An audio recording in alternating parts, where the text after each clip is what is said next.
20 de novembro é celebrado o Dia da Consciência Negra, um marco importante na luta pela igualdade racial. E para falar sobre esse assunto, estamos recebendo aqui nos estúdios do portal 7 Segundos, Paulo César da Silva Melo, que é bacharel em Direito, formado pela Universidade Estadual de Alagoas, que fica aqui em Arapiraca.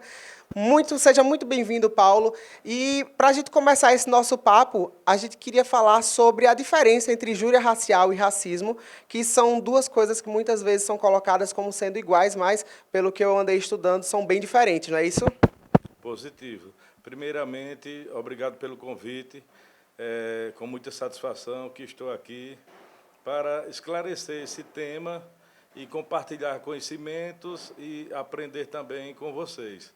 É o seguinte, a injúria racial, principalmente para quem não é da área do direito, tende a confundir bastante com o crime de racismo ou os crimes de racismo, já que a lei de racismo ela prevê várias figuras típicas.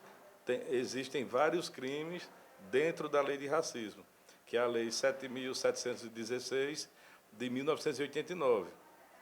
E a injúria racial ela é um crime contra a honra e ela está prevista no Código Penal, no artigo 140, parágrafo 3º. O que acontece? Essa confusão, principalmente para quem não é do direito, também ela se incrementou após uma recente decisão do STF, da Suprema Corte, do Supremo Tribunal Federal. Nessa última decisão, eles entenderam que o crime de injúria racial ele não prescreve. Eles consideraram que o crime de injúria racial seria um tipo de racismo e, portanto, imprescritível. Aí, para evitar falar muita linguagem técnica para o público e também para que o pessoal entenda melhor, o que é imprescritibilidade? Ser imprescritível é quando o Estado ele não perde o prazo para punir o agressor, ou seja, o Estado ele não tem tempo, não tem lapso temporal para exercer o direito de punir. Quando o crime é prescritível ou ele sofre a prescrição, o Estado perdeu o direito de punir. Então, foi um avanço essa decisão do STF? Sim, foi um avanço, mas poderia ter avançado mais, ter tratado a injúria racial com mais rigor, até porque realmente ela se configura um tipo de racismo, pois na injúria racial o indivíduo, o agressor, eles chamam, a doutrina chama de agente, é o agente criminoso. A intenção dele é atingir uma pessoa determinada. A título de exemplo, eles, nesse caso que eles julgaram, uma senhora teria chamado uma frentista, ou a vítima era uma funcionária de um estabelecimento, teria chamado a moça de macaca ou de negra. E esse caso foi parar no STF. Como a autora do crime já tinha uma certa idade, era uma pessoa idosa, eles decidiram pela não prescrição, porque se prescrevesse, a idosa que cometeu a injúria racial não ia responder por crime algum. Por isso que é importante essa decisão que tornou a injúria racial imprescritível. Por outro lado, a injúria racial, ela diferencia-se do racismo porque o agressor, o criminoso, a pessoa que comete a injúria racial, ela dirige a ofensa a uma pessoa determinada, enquanto no crime de racismo, o dolo do agente, a intenção do criminoso é atingir um grupo, não só uma pessoa determinada, mas um grupo. Porém, na prática, nem sempre é assim. Nos crimes previstos na lei de racismo, o que acontece? A maioria das condutas é impedir acesso ou obstar o acesso a determinados locais, bares, restaurantes, shopping e diversos outros locais. Se eu impeço o acesso de uma pessoa a um restaurante por motivo de raça, cor, etnia, seja lá o que for, o preconceito ou a discriminação. Se eu não deixo aquela pessoa entrar, eu proíbo, eu impeço o acesso dela àquele estabelecimento, eu estou cometendo o crime de racismo. Mas, na prática, eu estou impedindo uma pessoa determinada, porém aquela pessoa representa um grupo, seja afrodescendentes, seja homossexuais, seja qualquer grupo que for impedindo o acesso, você estará cometendo crime de racismo. E quais as consequências? O racismo ele é muito mais grave do que a injúria racial. Ele tem previsão constitucional, ele já é imprescritível por força da Constituição de 88, que, por sinal, ela foi promulgada dia 5 de outubro de 88, e a lei de racismo, dia 5 de janeiro de 89, ou seja, 3 meses depois. No inciso 42, o artigo 5º, a Constituição diz que o racismo é crime imprescritível e inafiançável. Ela não cria o crime, porque a Constituição não pode criar crime. Quem cria crime é somente lei ordinária e lei complementar.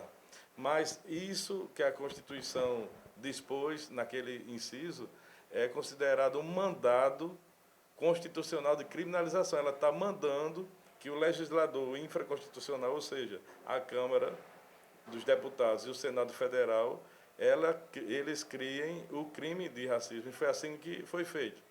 3 meses depois estava criada a lei do racismo. Já a injúria racial já foi criada na década de 90, por volta de 96, 97, ela foi inserida no Código Penal como um crime contra a honra. A pena vai de 1 a 3 anos, mas depende da vontade da vítima. No direito, a gente fala em condição de procedibilidade. Sem aquela condição, que é a representação da vítima, por isso a gente fala o seguinte, que esse crime de injúria racial é um crime que depende da representação do ofendido, ou seja, depende de que a vítima exerça externo o desejo de processar o autor. Um exemplo prático aqui para o público entender melhor, se um policial qualquer for passando e se depara com a situação de flagrante de injúria racial, ele só pode proceder, só pode prender o criminoso se a vítima quiser, se a vítima disser que quer processar. E isso tem que ser tudo colocado, consignado em termo. Ela tem que ir na delegacia assinar o termo dizendo que quer processar o autor. As diferenças são gigantescas. A princípio, são essas, mas no decorrer da entrevista eu falarei sobre outras. Recentemente, um caso que ganhou a mídia brasileira foi de uma determinada loja que tem uma rede mundial que descobriu-se que ela tinha criado um código para avisar os seguranças que pessoas negras estavam circulando, para que eles ficassem vigilantes. Nesse caso, trata-se de um crime de injúria racial ou de racismo? Com certeza de racismo, porque a maneira como essa loja adotou o sistema de segurança era uma forma de segregar aquele grupo de negros, de afrodescendentes, a frequentarem tranquilamente aquele ambiente. Eles poderiam entrar, mas estavam sob vigilância. Então, é uma forma de racismo. Na injúria racial, a título de exemplo, é você chamar uma pessoa de macaca, negra, é tipo uma palavra aleatória que você dirige a uma pessoa. Agora, a partir do momento que você impede o acesso de qualquer desses grupos a determinado local, ou então que faça uma vigilância através de códigos, assim como foi feito nessa empresa, está se praticando o crime de racismo.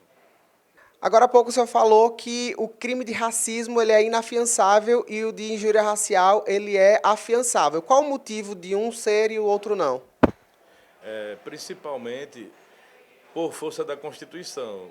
No inciso 42 do artigo 5º, lá fala o seguinte, que o crime de racismo ele é imprescritível, então já era desde 88. E continuou sendo com a Lei 7.716 de 89. E também inafiançável, não cabe fiança para esse tipo de crime, do racismo. Já a injúria racial, quando foi inserida no Código Penal, ela foi inserida no rol dos crimes contra a honra.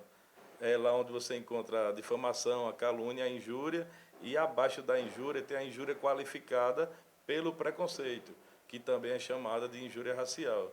Nesse tipo de crime, injúria racial, cabe fiança, porque a pena vai de 1 a 3 anos e a Constituição não proíbe a fiança para casos de injúria racial, apenas para o racismo. E também, quando o STF decidiu recentemente que injúria racial seria imprescritível, ele só analisou essa questão do prazo, mas não entrou no mérito de analisar a questão da fiança. Então, hoje continua sendo afiançável, ou seja, cabe fiança, qualquer pessoa que for presa por injúria racial, paga a fiança na delegacia e responde o processo em liberdade. E por que cabe fiança também? Porque todo crime que a pena máxima não ultrapasse 4 anos, cabe fiança na delegacia, se a pessoa for presa em flagrante. E se passar de 4 anos, cabe fiança do mesmo jeito, se não houver proibição, como o racismo, em se tratando de injúria racial. Se a pena, mesmo a pena passando de 4 anos, caberia fiança no juiz, na delegacia, acima de 4 anos, na justiça. Você, como trabalhador do direito, como profissional do direito, o que você acredita que ainda precisa melhorar nesses casos de injúria racial com relação à legislação? Olha, Eric, eu acredito que o STF ele tem os seus limites quanto à legislação. Ele faz o entendimento, a interpretação, as suas decisões, julgamentos, seus acórdãos, mas ele não pode legislar. Até porque, recentemente, a gente vem acompanhando aqui no Brasil muito essa interferência de um poder no outro, né? Executivo, legislativo e judiciário. Então, eu sugeria o seguinte, que fosse enviado um projeto de lei ao Congresso, de quem tivesse a iniciativa para fazê-lo, porque deve ter a legitimidade da iniciativa do projeto de lei, e que nesse projeto trouxesse aquele crime de injúria racial para dentro da lei de racismo, porque assim, aquele crime de injúria racial, ele passaria a ser inafiançável, porque dificultaria a soltura do réu, né? Ficaria mais rigoroso o tratamento do criminoso, e também que fosse mudada de ação pública condicionada à representação da vítima, à vontade da vítima, para ação pública incondicionada, assim como já é o racismo. Nós conversamos com Paulo César da Silva Melo, que é bacharel em Direito pela UNEAL, e aqui a gente deixa aberto agora o microfone para que você possa fazer suas considerações finais acerca desse tema que é tão importante. Olha, Eric, para mim foi uma satisfação, como eu falei no início, estar podendo compartilhar conhecimentos e adquirindo conhecimentos. Eu também, como a gente havia conversado aqui nos bastidores, eu também ministro aulas em cursos preparatórios para concursos públicos e também estamos com um projeto aí para aulas presenciais para candidatos ao exame da OAB. E eu aprendi muito na sala de aula e também no dia a dia, na experiência policial, porque eu trabalho também na parte cartorária de uma delegacia. É aquela parte onde você escuta, você vai ouvir as vítimas, as testemunhas, e no dia a dia a gente vai aprendendo e vai percebendo a necessidade da mudança da legislação penal. Agora, nem sempre essa mudança está trazendo o benefício ou o tratamento severo que determinado crime, determinado tema demanda, que ele precisa de um tratamento mais severo. Então, para a injúria racial, como eu já falei, o correto seria tratá-la como racismo. O STF apenas decidiu que ela é imprescritível, porém fica contraditório. Se ela é imprescritível, o Estado não tem prazo para punir o agente, mas a vítima, como depende da vontade dela, ela tem um prazo de 6 meses para processar o autor. Acabou os 6 meses, a gente fala no direito que houve a decadência. Então, se houve a decadência, para que vai servir a imprescritibilidade? Não adianta ser imprescritível se ainda existe a decadência para a vítima. Ela tem um prazo de 6 meses para querer ou não processar o autor da injúria racial. Então, além de ser imprescritível, a ação tem que ser incondicionada para não depender da vontade da vítima e também ser inafiançável. São essas 3 sugestões que eu deixo aqui para os nossos legisladores. Muito obrigado, Paulo. Obrigado por essa aula. E a gente deixa o recado, né? Dia 20 de novembro, celebrado o Dia da Consciência Negra, um marco histórico, principalmente para a história de Alagoas, que é um estado tão voltado para essa cultura afrodescendente, até porque daqui surgiu o Zumbi dos Palmares. Muito obrigado, Paulo, e até a próxima. Eu que agradeço.